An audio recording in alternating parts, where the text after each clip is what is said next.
But LMPD says the ongoing investigation into Louisville's policing will require a multi-million-dollar investment from this city. WHS 11 team's Tom Lally is joining us live downtown with what they laid out here this afternoon. Tom? Doug, that update came during a Metro Council meeting downtown tonight, where members were looking to learn two things. The first, what they can expect from this DOJ investigation that began in April and is still ongoing. And the second, how much it's all going to cost.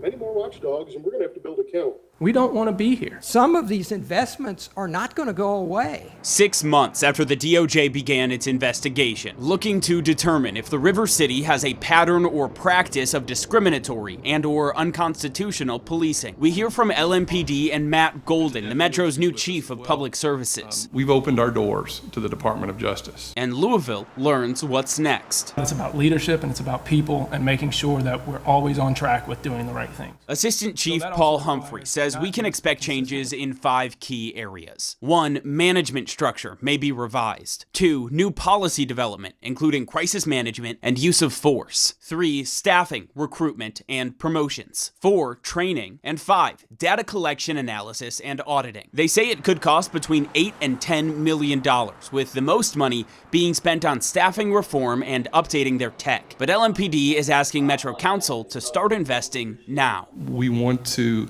invest today as opposed to forcing our police officers to do something after a scathing letter from the Department of Justice. After the meeting, we caught up with Metro Council President David James to see if that early investment is possible. He said, absolutely. In order to try to get ahead of what is coming our way, that we know is coming our way. Councilman Ja'Cory Arthur had a different take, posting his astonishment to Twitter. In a time when people are calling on the River City to divest from police and invest elsewhere, the assistant chief says that does not apply to this multi-million-dollar investment.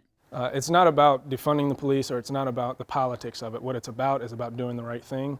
And we do the right thing when we make sure that officers know what's expected of them and then they're held to that standard. Right now, there are similar investigations happening in Minneapolis and Phoenix. The typical time frame is between 13 to 18 months, and in the worst case, years. As far as the timeline in Louisville, though, the assistant chief tells me he's hoping it'll be on the short side. Doug? Well, Tom, when the DOJ does finally make those recommendations, how do we know that they're going to be able to enforce any of this?